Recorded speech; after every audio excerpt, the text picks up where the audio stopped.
So name and age. I'm Rocky Nelson. I am currently 68 years old. So Rocky, tell me about how you got into logging. Well, my dad owned logging companies, and I'm the youngest of eight. And age 13, he had me come up to his current logging job that was in Alaska, and he had gotten a contract to log an island just north of Wrangell on the Stikine River Delta. And we had to build our own roads to get to the trees and timber, and had to start a logging camp from scratch.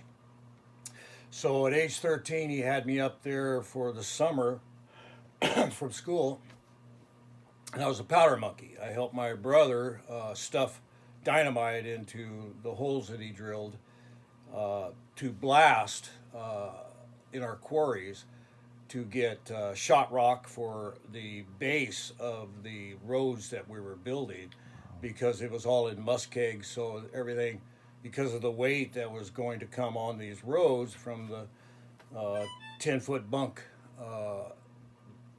I think they were Hayes from Canada, special log trucks, to all the equipment to move into the areas we were going to log. So we had to have shot rock first because it was all muskeg. So that is soft ground. And so we used that shot rock first as a base, and then added crushed rock on top of that to build our roads. Wow, that's amazing. So how long did they run the logging camp up there? Well, it was from start to finish approximately 3 years. And then we moved to a place called Shrubby Island, which was the south end of Zarimbo Island. And at that time, my mother also got her own logging job. My dad worked for Ketchikan Pulp, and my mother worked for Alaska Loggers, Alaska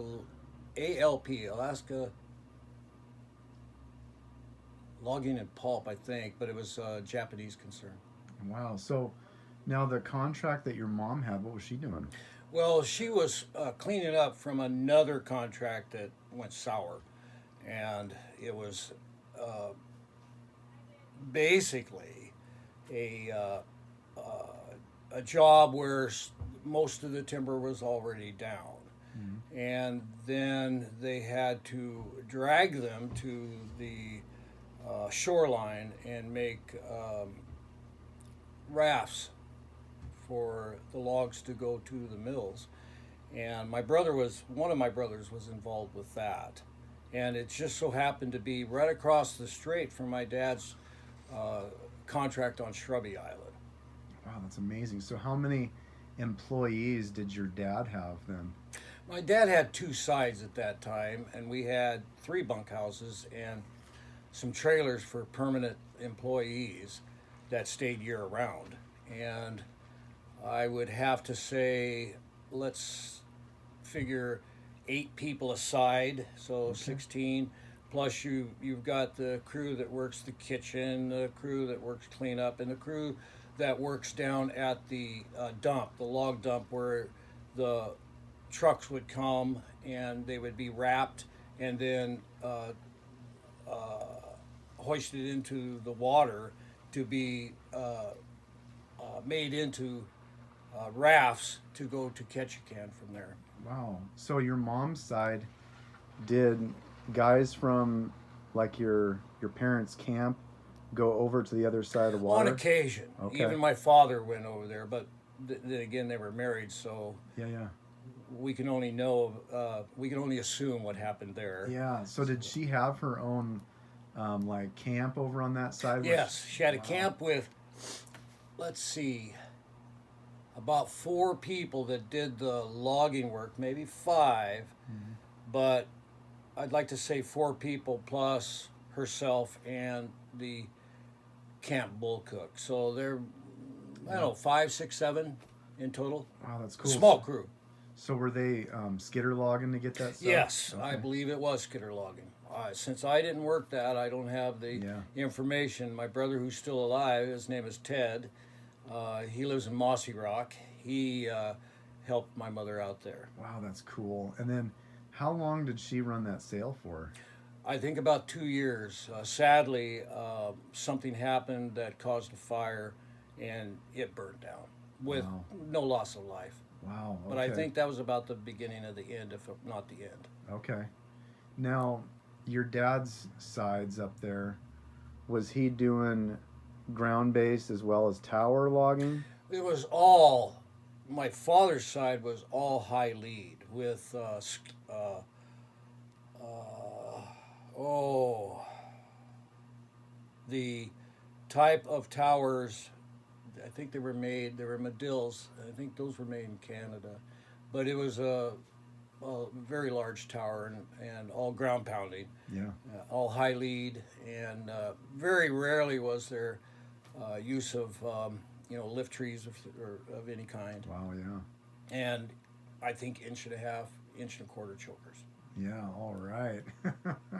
So now, did your dad have a logging company in, or your folks, I should say, they have a logging company in Washington before they went to Alaska? Yes, that was their home base, and we were based out of Mossy Rock.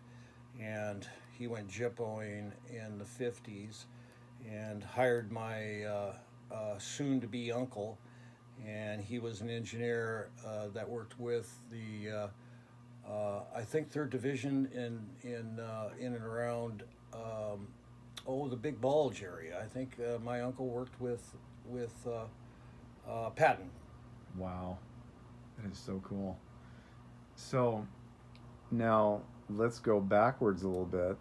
Now, did your dad come from a logging family? No, my dad, um, actually, my dad's father, my grandfather, Mm-hmm. came from Malmö, Sweden, and down the Erie Canal and into Chicago, and was naturalized. And then he moved to the West Coast. And my father grew up in Rochester, Washington, and his father was a stockman, is what it says in the census Mm-hmm. that we researched. And as a stockman, they raised sheep, for crying out loud, sheep. Hmm.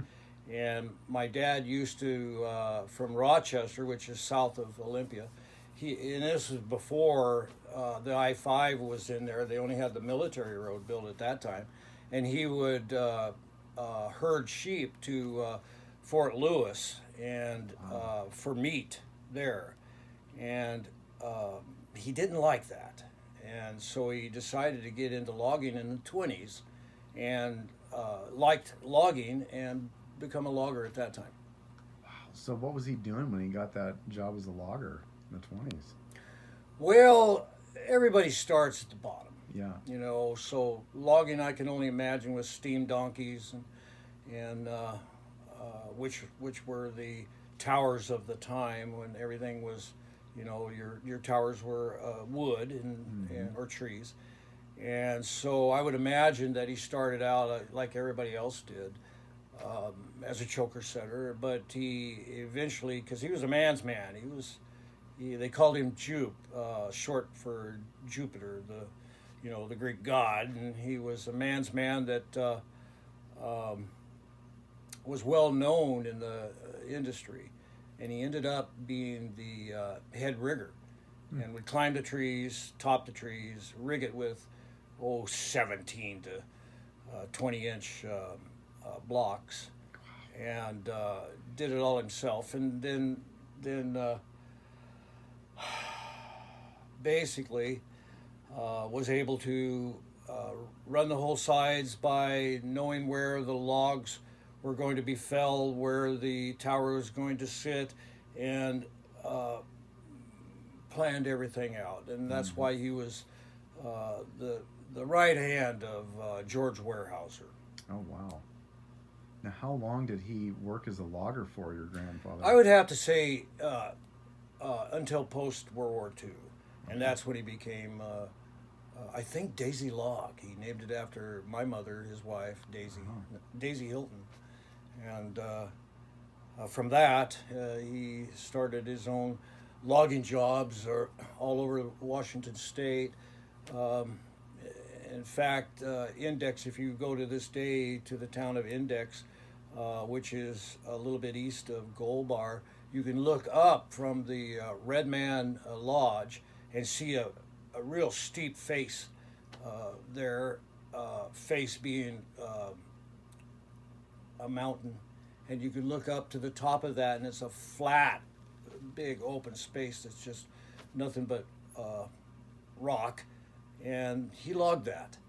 I mean, it's amazing to know these things that they used to do and how they logged and how they lived and survived that. It's just incredible. Wow. And what year do you think that was that they logged that spot above? I think it was in the 50s. Wow. I do have some record of it in Kodak film. There is some. Well, that's incredible. And did your mom have any experience logging before she got together with your dad? Well, only from what her husband told her, my father told her, and the fact that she would come and watch.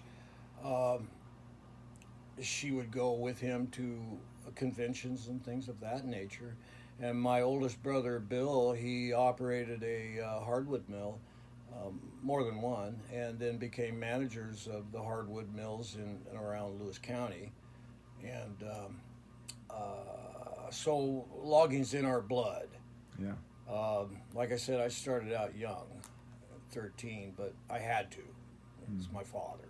So besides that, it kept me out of trouble. Yeah. And then, okay, so going forward now when you first started out as a powder monkey, did you do that for a while and then jump over to doing some other jobs for your dad up there in Alaska? We had to be jacks of all trades and master at none. It was because my brother needed help, and I had a little experience with stump powder. Me and my brother, who was killed when he was 15,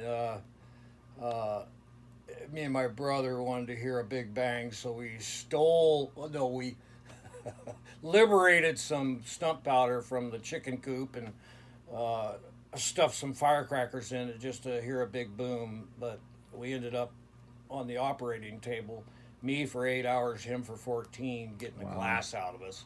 Wow. I made the mistake of stuffing that stick of dynamite into a Coca-Cola bottle, and it blew us up. So, wow. Yeah. But those are the kind of lessons you never forget. Oh, gee, yeah, no kidding. And that was, so you probably had to get shipped down to like Washington for that, or were you in Alaska? No, I was in Washington. We were kids. Oh, wow. Doing kids stuff. Right. So apparently I never grew out of that because I just came back from 5 years in Afghanistan. Wow. Unreal, man. So when you were working in the camp, yeah, like you said, jack of all trade, master of none. What was your favorite job out of all that stuff? Good question. I really can't tell you. Logging is a hard job. I don't care who you are. It's a hard job. But no matter how hard it is, you always have satisfaction at the end of the day that you did something. Mm-hmm. You worked hard. Whatever it was, you worked hard at it. And you enjoyed it. Because working hard is an enjoyment for any man to do, and to be able to be satisfied in a good job. You know, we always try hard to do a good job, but you never know. You never know. Apparently, the real touchstone in that is that you lived and survived it. Yeah, isn't that the truth of it? Gee. And Rocky, tell me, was there anybody that, like, I don't know, stands out in your mind being a real character who you worked with? In logging camps, you could get anything from a guy with a PhD to a murderer. Mm-hmm. And we found that to be true in Alaska, especially because it's so isolated. People would come from anywhere, everywhere, pretty eclectic, group, and you just don't know their history. You know, they may be hiding out, they may be wanting a job. Just simple as that. So we would entertain the state troopers every time they come to, check the list of people and eyeball them to find out if they were wanted or not. So they would fly in, and we would have to go through our roster of personnel and find out if they were wanted people. Wow, that's incredible. I've always wondered about that. I'm glad you touched on that because I've wondered, man, these guys that show up in camp and, like you said, hiding out, and how do they ever get caught? And that's interesting that you brought that up about the troopers. So that's cool, man. Well, it's interesting to watch everybody when the troopers did fly in. Yeah. And you knew who had problems or issues just by the furtive looks, or they would run someplace and hide, for crying out loud.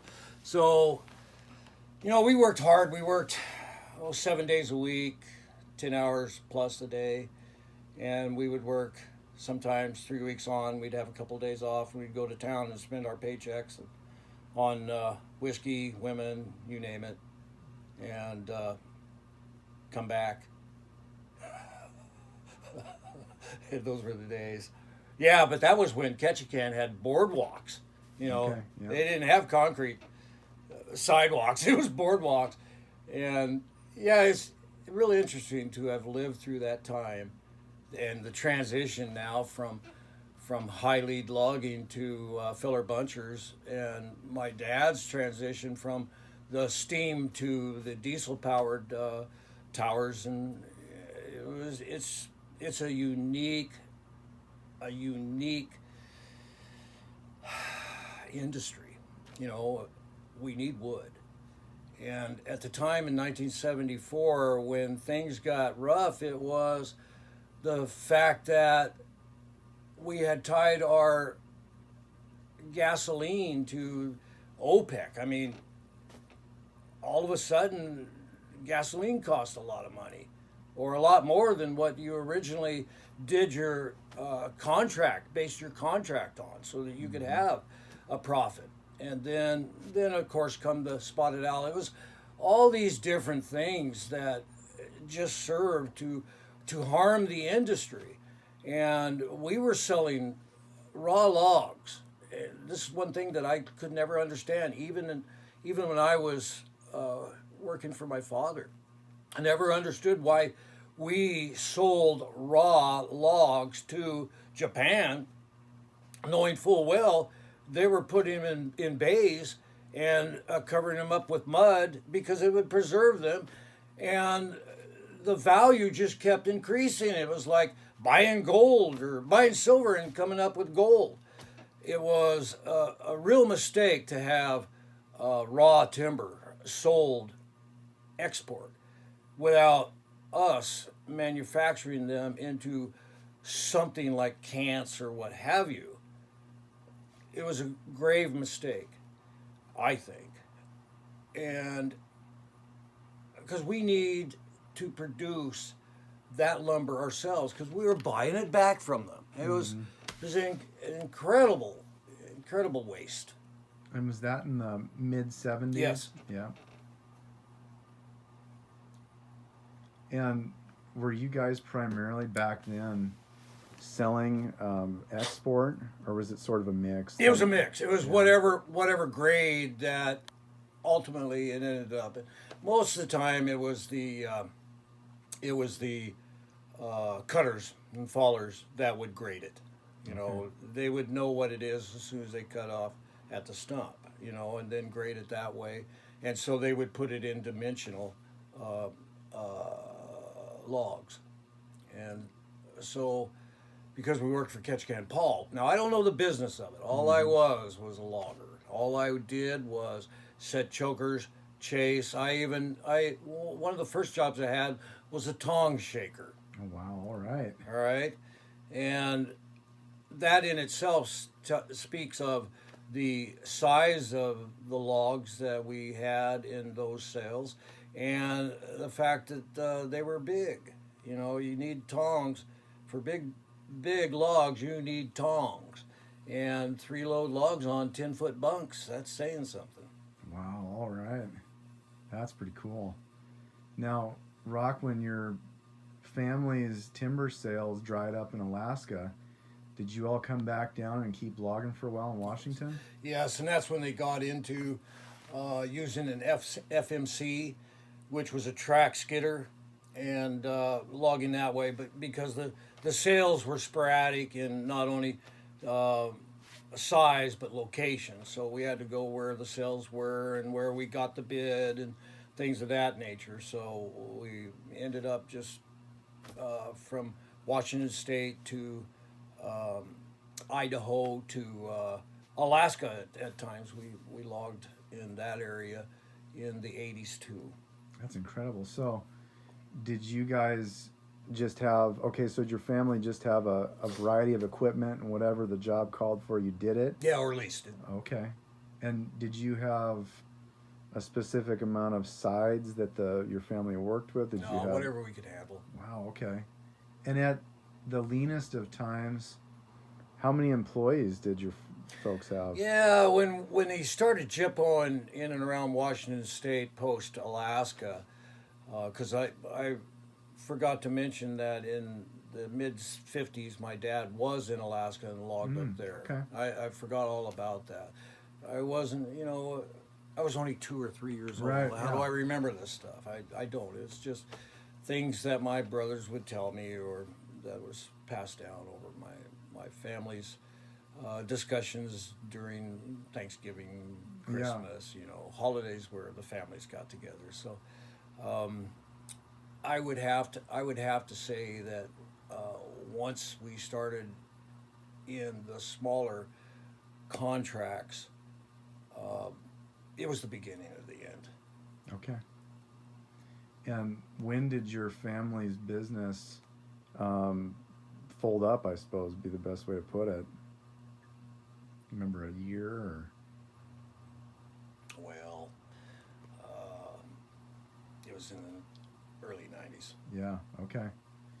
And the was it just because of not enough going on, or No, it's a number of different reasons. Yeah. Let's say the family that worked with my father moved on in terms of careers. My father being elderly and getting older couldn't handle it. Yeah. And it was sad, but it was just the nature of the industry itself. Mm-hmm. Now it's all filler bunchers of sorts. I rarely see any towers. When we logged here in the Olympic National Forest up Penny Creek Road, we were doing pre-commercial thinning, and this was timber that was already overripe. A lot of this stuff that's up here in the Olympic National Forest, and you can count any national forest that's out there. Most of it needs to be cut and needs to be thinned. It needs to be produced into something because it's just eventually going to rot. I mean, that's the nature of trees in the first place. And a lot of this that's up here in the Olympic National Forest, for instance, is all overripe. It's nothing but pulp. So to thin that out and give the good merchantable timber a chance to grow and be logged and be useful, I think it's a travesty. It really is on how the Forest Service maintains these areas that has merchantable timber. That's my opinion. And how long did you guys work with Forest Service when you were doing these thinnings? Oh, you can't keep away from it. Did you guys have a pretty long sail that you worked on at Penny Creek? It was about 2 years. We logged way out in the middle of nowhere up the Quilcene River, and we also logged Mount Walker. Okay. Yeah. So that was it was kind of odd, but it was little sales all over the place then.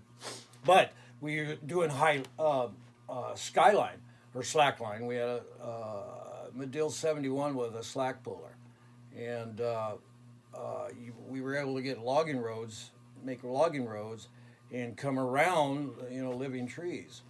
And I'd have to say one of the hardest times I had in the woods was up here in the Olympic National Forest when I was putting at the end of the day for the next day's road. I was planning for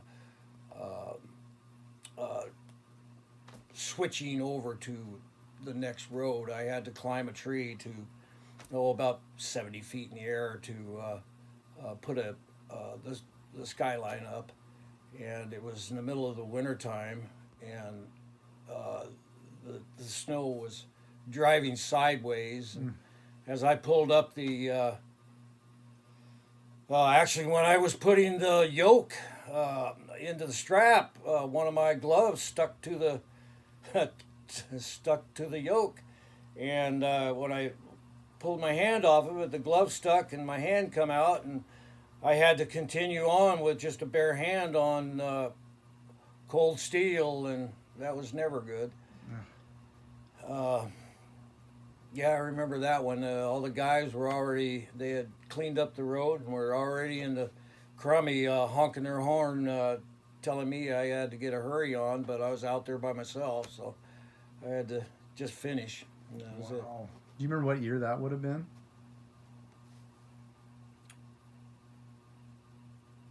Man, I'd like to say 79.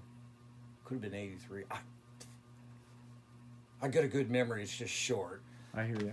No, that's cool. So, I want to touch down on your dad working in the 50s up in Alaska. Do you remember who he worked for up there?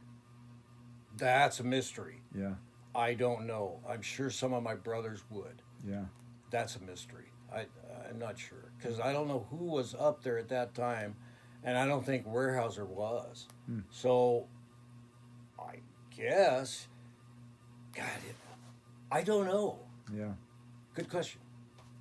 And did you pretty much work with your family in the logging all the way up until they closed up? Yeah, I rarely went out on my own to other companies. I would have to say that I logged for other companies about 3 times, maybe 4 times in my logging career. It was a hard job, hard work, and I was slight of build, wiry, but I just wanted something different. I hear you. And I wanted to get out of it. So I ended up going through apprenticeship with the cement masons and became a cement finisher. Now, people say, well, gee, that's a hard job. And I said, yeah, but I wanted an easier job to get out of logging, so I got an easier job. Well, cement finishing, isn't that hard? Yeah, if you do it right, it is hard.